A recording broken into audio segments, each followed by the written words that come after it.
کہ جب ابراہیم علیہ السلام نے اپنے باپ آزر سے فرمایا کہ کیا تو بتوں کو معبود قرار دیتا ہے؟ ان کے جو والد تھے آزر، وہ یعنی ان کا کہا جاتا ہے کہ کہیں کہا جاتا ہے کہ ان کے چچا کا نام تھا، لیکن قرآن میں جو ہے وہ اللہ تعالیٰ نے آزر کو ابراہیم علیہ السلام کے باپ کے طور پہ ذکر کیا ہے۔ تو آزر جو تھے وہ ابراہیم علیہ السلام کے باپ، اور وہ کیا کرتے تھے؟ وہ بت بناتے تھے، یعنی وہ بت بنانے کا کام کرتے تھے، مٹی کے اور پتھر کے وہ بت بنایا کرتے تھے، اور اس کے بعد ان بتوں کی ان کی قوم جو تھی وہ عبادت کرتی تھی۔ اور ابراہیم علیہ السلام نے کیا کام کیا تھا؟ وہ اپنے باپ کو اس شرک سے روکتے تھے۔ ایک انسانی عقل بھی جو ہوتی ہے نا، عقل کی بنیاد پر انسان سوچتا ہے کہ بھئی یہ میں نے اپنے ہاتھ سے بنایا، اب یہ میرا معبود کیسے ہو گیا؟ یہ میرا رب ہو گیا جس کو میں نے اپنے ہاتھ سے بنایا، کیسے ہو سکتا ہے کہ یہ میرا رب ہو؟ تو ایک اللہ تعالیٰ نے جو ایک فطرت انسان کو عطا کی ہے، جو عقل عطا کی ہے، اس کی بنیاد پر بھی انسان سوچے اگر، تو یہ اس کو حماقت کی بات لگتی ہے کہ جس چیز کو وہ اپنے ہاتھ سے بنا رہا ہے اس کے آگے وہ سجدہ کر رہا ہے، اسی کو وہ اس سے وہ مرادیں مانگ رہا ہے اپنی، اس سے وہ کہہ رہا ہے کہ مجھے یہ دے دو وہ دے دو، جبکہ اس کو بنایا خود اس نے، اس کا خالق تو وہ خود ہے اور وہ اس کی مخلوق ہے، اور اپنی مخلوق سے وہ سجدہ کر رہا ہے اس کے آگے، تو کتنی جہالت کی بات۔ تو انہوں نے جو ہے نا وہ کیا کہا اپنے باپ سے کہ بے شک میں تجھ کو اور تیری ساری قوم کو کھلی گمراہی میں دیکھتا ہوں کہ تم لوگ گمراہ ہو گئے ہو جو یہ بتوں کی پوجا کر رہے ہو۔ تو اس طرح سے پھر اللہ تعالیٰ فرماتے ہیں کہ ہم نے ابراہیم کو آسمانوں اور زمین کی مخلوقات دکھائیں تاکہ وہ کامل یقین کرنے والوں میں سے ہو جائیں، یعنی اللہ تعالیٰ نے ان کو مشاہدہ کروایا، ان کو اللہ تعالیٰ نے جو ہے وہ عقل بھی عطا فرمائی، ان کو ہدایت بھی عطا فرمائی، اور ان کو اپنی مخلوقات کا مشاہدہ کروایا، ان کو دکھائی گئی مخلوقات تاکہ ان کا یقین جو ہے وہ اللہ کے اوپر کامل ہو جائے۔ جیسے ایک جگہ آتا ہے نا کہ ابراہیم علیہ السلام نے اللہ تعالیٰ سے فرمایا کہ یا اللہ آپ جو ہے نا وہ مردوں کو زندہ کیسے کریں گے؟ تو اللہ تعالیٰ نے پوچھا کیا تم ایمان نہیں رکھتے؟ تو انہوں نے کہا نہیں میں ایمان تو رکھتا ہوں، لیکن بس ایک دل کا اطمینان چاہتا ہوں، میں دیکھنا چاہتا ہوں کہ آپ کیسے جو ہے نا زندہ کریں گے مردوں کو۔ تو اللہ تعالیٰ نے ان سے کہا کہ اچھا تم 4 پرندے لو، ان کو پالو، اپنے سے مانوس کر لو، یعنی کہ جب انہیں آواز دو تو وہ تمہارے پاس آ جایا کریں، ایسا کر لو۔ جب ایسا ہو جائے اس کے بعد ان کو ذبح کر کے ان کے ٹکڑے کر کے ٹکڑوں کو آپس میں مکس کر کے ان کو 4 پہاڑوں کے اوپر رکھ دو، ان کے مکس ٹکڑے۔ تو انہوں نے ایسا ہی کیا، اور اس کے بعد مانوس کرنے کے بعد ذبح کر کے ان کے ٹکڑے رکھے۔ پھر اللہ تعالیٰ نے کہا اب ان کو بلاؤ جیسے بلاتے تھے پہلے، تو انہوں نے بلایا، وہ سب زندہ ہو کر اڑتے ہوئے ان کے پاس آ گئے۔ تو اللہ تعالیٰ نے ان کو دکھا دیا۔ یہ سورہ بقرہ کے اندر 3 پارے کے اندر 2 صفحے کے اوپر یہ قصہ موجود ہے۔ تو یہ جو ہے نا ابراہیم علیہ السلام نے نشانی کے طور پہ دیکھنا چاہا تو اللہ تعالیٰ نے دکھا دیا ان کو۔ تو انبیاء کو جو ہے نا اللہ تعالیٰ اس طرح کی نشانیاں دکھا دیا کرتے تھے تاکہ ان کا ایمان بالکل پکا ہو جائے، کوئی اس میں ان کو شک شبہ نہ رہے بالکل بھی، اور اس کے بعد پھر وہ لوگوں کو جو ہے نا اللہ کی طرف بلائیں اور کھلے دل کے ساتھ بلائیں، پورے یقین کے ساتھ بلائیں۔ تو اللہ تعالیٰ نے انبیاء کو نشانیاں دکھائی ہیں، اس کے بعد ان کے لیے حجت تمام ہو گئی، ان کے لیے حجت ختم ہو گئی۔ ان کا ایمان بالغیب جیسے عام لوگوں کا ہوتا ہے نا کہ ہم نے تو نہیں دیکھا اللہ تعالیٰ کو، ہم نے نہیں دیکھا جبرائیل علیہ السلام کو، لیکن ہم نے نہیں دیکھا عرش کو، لیکن آپ صلی اللہ علیہ وسلم نے دیکھا، آپ صلی اللہ علیہ وسلم کو جنت اور دوزخ بھی دکھا دی گئی۔ تو اب آپ کا جو ایمان ہے نا وہ ایمان بالیقین ہے، یعنی کہ وہ عین الیقین ہے، حق الیقین اور عین الیقین، آپ نے اپنی آنکھوں سے دیکھ لیا، ٹھیک ہے۔ تو اب اس کے بعد کیا ہوتا ہے کہ پھر انبیاء کے اوپر نا اللہ تعالیٰ کی پھر پکڑ بھی بڑی سخت ہوتی ہے۔ پھر اگر وہ کوئی غلطی کر دیں تو اس کے بعد ان کے لیے پھر بچت نہیں ہے، کوئی گنجائش نہیں ہے توبہ کی، کیونکہ اس کے بعد تو پھر ان کا معاملہ ہی ختم ہو گیا۔ اب جیسے ایک غلطی ایک نبی سے ہو گئی تھی، بڑی مشہور، ہم سب کو پتہ ہے، حضرت یونس علیہ السلام، مگر وہ غلطی کس طرح کی تھی؟ انہوں نے سمجھا کہ عذاب آ رہا ہے اللہ کا، اور وہ اللہ کے حکم سے پہلے ہی اپنی قوم کو چھوڑ کر وہاں سے نکل گئے، تو یہ غلطی ہوئی تھی ان سے۔ باقی کوئی غلطی نہیں ہوئی تھی کہ خدا نخواستہ کوئی شرک کر دیا یا جو ہے نا وہ کوئی واپس کفر پہ چلے گئے، ایسا کچھ نہیں ہوا تھا۔ صرف ان سے غلطی یہ ہوئی کہ اللہ کے حکم کا انتظار نہیں کیا اور وہ سمجھے کہ اللہ کا عذاب آ رہا ہے، بس ایک غلطی ہو گئی ان سے، اور وہ اپنی قوم کو چھوڑ کے نکل گئے۔ تو اللہ تعالیٰ نے جو ہے نا ان کو بطور سزا مچھلی کے پیٹ میں بند کر دیا، یعنی کیا ہوا کہ وہ کشتی میں سوار ہوئے، پھر وہ کشتی طوفان میں گر گئی۔ پھر لوگوں نے کہا کہ بھائی اب ہمارے درمیان نہ کوئی ایسا شخص موجود ہے جس پہ اللہ کا غضب ہے، تو اس شخص کو سمندر میں ڈال دو تاکہ جو ہے نا ہم باقی لوگوں کی جان بچ جائے۔ تو قرآن اندازی کی گئی تو ان کا نام نکلا، کئی دفعہ کی گئی، ہر دفعہ انہی کا نام نکلا، تو پھر بالآخر ان کو اٹھا کے سمندر میں پھینک دیا گیا۔ وہاں پر ایک ویل مچھلی کہا جاتا ہے کہ ویل مچھلی تھی یا کوئی بہت بڑی مچھلی تھی، جس نے ان کو سمندر میں گرتے ہی فوراً نگل لیا، اور اس کے بعد پھر وہ ان کو لے کر گھومتی رہی 40 دن تک، اور اس دوران جو ہے نا ان کو اپنی غلطی کا احساس ہو گیا. اچھا وہ زندہ بھی رہے, وہ ان کو اللہ نے بچا کے بھی رکھا, اور ان کو موقع بھی دیا اللہ نے کہ انہوں نے پھر اس وقت میں وہ مستقل اللہ تعالیٰ سے توبہ کی, اور وہ لا الہ الا انت سبحانک انی کنت من الظالمین, یہ وہ مستقل جو ہے نا وہ اللہ تعالیٰ سے کہتے رہے کہ بے شک یعنی آپ پاک ہیں, اور میں جو ہے نا یعنی غلط ہوں یا مجھ سے غلطی ہوئی اور میں اپنے اوپر ظلم کرنے والوں میں سے ہوں. تو بالآخر اللہ تعالیٰ نے ان کی توبہ قبول فرمائی. پھر اس کے بعد مچھلی نے ان کو سمندر کے کنارے اگل دیا, اور اتنے عرصے مچھلی کے جب وہ اس میں رہے پیٹ میں, تو ان کی کھال جو تھی نا وہ پوری کی پوری گل گئی تھی. جب وہ باہر نکلے تو ان کی کھال جسم کی پوری اتر گئی. تو اللہ تعالیٰ نے ان کو جو ہے نا وہ ایک جگہ پر ان کے اوپر لوکی کی بیل اگا دی, اور وہ اس کے سائے کے اندر ہی پڑے رہے بہت عرصے تک, اور وہاں پر پھر وہ بالآخر ٹھیک ہو گئے, اور اس کے بعد پھر وہ واپس اپنی قوم کی طرف گئے. بات کی تفصیلات میرے علم میں نہیں.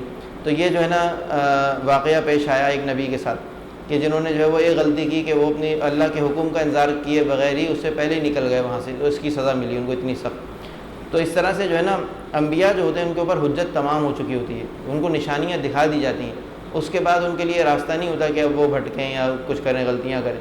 تو اللہ تعالیٰ نے ابراہیم علیہ السلام کو بھی جو ہے نا نشانیاں دکھائیں. کیا کیا نشانیاں دکھائیں؟ ایک تو وہ بات ذکر ہو گئی.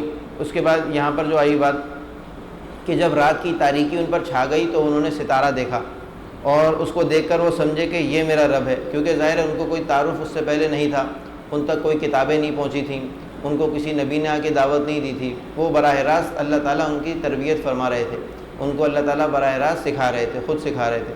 تو انہوں نے جب یہ دیکھا ستارہ دیکھا تو کہنے لگے کہ یہ میرا رب ہے. لیکن جب وہ غروب ہو گیا تو انہوں نے کہا کہ میں غروب ہو جانے والوں سے محبت نہیں رکھتا. یعنی ان کے ذہن میں یہ بات تھی کہ اللہ تعالیٰ یا رب جو ہے میرا, تو وہ کوئی غروب ہونے والی چیز نہیں ہو سکتی, یہ تو کوئی مخلوق ہے اللہ کی.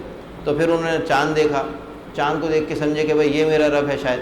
تو جب اس کو دیکھا تو وہ بہت چمکتا ہوا, روشن, ستارے سے زیادہ بڑا.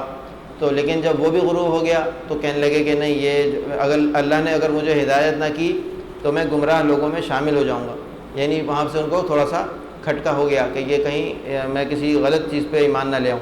پھر جب سورج کو دیکھا چمکتے ہوئے تو کہنے لگے کہ یہ میرا رب ہے, یہ تو سب سے بڑا ہے. لیکن جب وہ بھی غروب ہو گیا تو پھر کہنے لگے کہ اے میری قوم, بے شک میں تمہارے شرک سے بیزار ہوں. اصل میں اس وقت جو ہے نا کچھ لوگ سورج کی پوجا بھی کرتے تھے, کچھ ستاروں کی پوجا بھی کرتے تھے, کچھ چاند کی پوجا بھی کرتے تھے. مختلف طرح کے لوگ شروع سے چلے آ رہے ہیں جو کہ مشرکین کے اندر ہوا کرتے تھے. تو آپ نے ان چیزوں کے اوپر بھی غور کیا.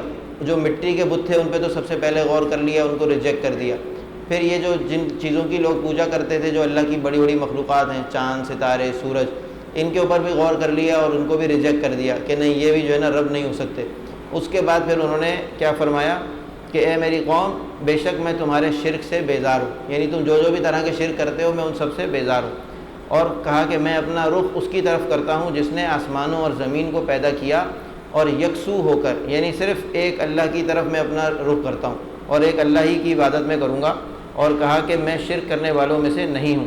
یعنی یہ بات جو ہے وہ انہوں نے کہی. اور اس کے بعد پھر ہمیں بہت اچھی طرح سے یہ معلوم ہے, ایک منٹ یہاں پر ایک جو ہے نا وہ واقعہ بھی دیا ہوا ہے کہ مشہور ہے کہ اس وقت کے بادشاہ نمرود نے اپنے ایک خواب اور تعبیر بتانے والوں کی تعبیر کی وجہ سے نومولود لڑکوں کو, یعنی جو پیدا ہونے والے بچے ہوتے تھے ان میں جو لڑکے ہوتے تھے ان کو قتل کرنے کا حکم دے رکھا تھا. حضرت ابراہیم علیہ السلام بھی انہی ایام میں پیدا ہوئے جس کی وجہ سے انہیں ایک غار میں رکھا گیا تاکہ نمرود اور اس کے کارندوں کے ہاتھوں قتل ہونے سے بچ جائیں. وہیں غار میں جب کچھ شعور آیا اور چاند سورج دیکھے تو یہ تاثرات ظاہر فرمائے. لیکن یہ غار والی بات مستند نہیں ہے. قرآن کے الفاظ سے معلوم ہوتا ہے کہ قوم سے گفتگو اور مکالمے کے وقت حضرت ابراہیم علیہ السلام نے یہ باتیں کی ہیں. اسی لیے آخر میں قوم سے خطاب کر کے فرمایا کہ میں تمہارے ٹھہرائے ہوئے شریکوں سے بیزار ہوں. اور یعنی کہ یہ واقعہ صحیح نہیں ہے کہ جو غار میں انہوں نے یہ سب دیکھا, بلکہ صحیح بات یہ ہے کہ جب قوم سے ان کا مکالمہ ہوا, بات چیت ہوئی, تو وہاں پر انہوں نے یہ باتیں کہیں ان سے. تو ان کی قوم ان سے جھگڑا کرنے لگی. جب قوم نے یہ سنا کہ بھئی یہ تو کسی معبود کو ہمارے نہیں مانتے, یہ تو ہمارے نہ بتوں کو مان رہے ہیں نہ چاند سورج ستاروں کو مان رہے ہیں, تو قوم ان سے لڑنے لگی کہ بھئی تم جو ہے نا وہ غلط ہو. تو آپ نے فرمایا کیا تم اللہ کے معاملے میں مجھ سے جھگڑا کرتے ہو, حالانکہ اس نے مجھ کو طریقہ بتلا دیا ہے اور میں ان چیزوں سے جن کو تم اللہ کے ساتھ شریک بناتے ہو نہیں ڈرتا، ہاں اگر میرا پروردگار ہی کوئی امر چاہے تو یعنی اور میرا پروردگار ہر چیز کو اپنے علم میں گھیرے ہوئے ہے، کیا تم پھر بھی خیال نہیں کرتے؟ اور میں ان چیزوں سے کیسے ڈروں جن کو تم نے شریک بنایا ہے، حالانکہ تم اس بات سے نہیں ڈرتے کہ تم نے اللہ کے ساتھ ایسی چیزوں کو شریک ٹھہرایا ہے جن پر اللہ نے کوئی دلیل نازل نہیں فرمائی۔ یعنی وہ ابراہیم علیہ السلام کو ڈراتے تھے کہ جو ہمارے شریک ہیں، جن کو ہم نے معبود سمجھا ہوا ہے، وہ تمہارے اوپر اپنا عذاب نازل کریں گے۔ تو ابراہیم ان سے یہ کہتے تھے، ابراہیم علیہ السلام، کہ جب تم اللہ سے نہیں ڈرتے جو کہ سچا معبود ہے، حقیقی معبود ہے، اور اس کے ساتھ تم نے شریک ٹھہرا لیے ہیں، اور ایسے شریک ٹھہرا لیے ہیں کہ جن کے لیے اللہ نے کوئی دلیل نازل نہیں کی، تو ان دونوں جماعتوں میں سے امن کا زیادہ مستحق کون ہے؟ یعنی ایک گروہ تو مشرکین کا ہو گیا جو اللہ کے ساتھ جو ہے وہ اپنے معبودوں کو شریک ٹھہرا رہے ہیں، اور دوسری طرف ابراہیم علیہ السلام جو کہ اللہ تعالیٰ ہی پر ایمان رکھتے ہیں اور ان کے جھوٹے معبودوں کو نہیں مانتے۔ تو انہوں نے کہا کہ ہم دونوں میں سے امن کا زیادہ مستحق کون ہے، یعنی کس پہ عذاب نازل ہونے کا امکان زیادہ ہے، مجھ پر یا تم پر؟ تو ظاہر ہے انہی پر زیادہ جو ہے وہ عذاب نازل ہونے کا امکان ہے۔ اور اس کے بعد جو واقعہ ہوا ہے وہ تو ہم سب کے علم میں ہی، کہ جب آپ نے جو ہے وہ ان کی قوم کبھی ایک دفعہ کہیں گئی کسی تہوار میں شرکت کے لیے، تو پیچھے سے انہوں نے جا کر ان کا بت خانہ تھا جہاں یہ لوگ عبادت کے لیے جمع ہوتے تھے بتوں کی، تو وہاں جا کر انہوں نے ایک کلہاڑے سے سارے بتوں کو ان کے توڑ دیا۔ اسی لیے ابراہیم علیہ السلام کا ایک لقب جو ہے وہ بت شکن بھی ہے، بت شکن یعنی بت توڑنے والا۔ تو انہوں نے سارے بتوں کو توڑ دیا، ایک بت کو چھوڑا جو سب سے بڑا تھا، اور اس کے کندھے پہ کلہاڑا رکھ دیا، پھر اس کے بعد واپس چلے گئے۔ پھر جب واپس آئی قوم، دیکھا انہوں نے سارے ان کے بتوں کی تو ایسی تیسی ہو گئی، تو انہوں نے جو ہے نا کہا کہ بھئی یہ کس نے کیا ہے؟ پھر آپس میں ان میں ذکر ہوا کہ ایک نوجوان ایسا ہے، ابراہیم علیہ السلام اس وقت نوجوان تھے، جو ہمارے معبودوں کو برا کہتا ہے، یہ کام اسی کا ہوگا، اس کو پکڑو۔ ان کو لے کر آئے اور ان سے کہا گیا کہ تم نے ہمارے بتوں کو توڑا ہے۔ تو انہوں نے کہا کہ تم اس سے پوچھو جس کے کندھے پہ کلہاڑا رکھا ہوا ہے، اس سے پوچھو، اس نے توڑا ہوگا۔ تو کہنے لگے کیا تم نہیں جانتے کہ یہ بات نہیں کر سکتا؟ تو اس پہ انہوں نے کہا کہ جب تم جانتے ہو کہ یہ بات بھی نہیں کر سکتا تو تم ایسے بتوں کی تم پوجا کیوں کرتے ہو؟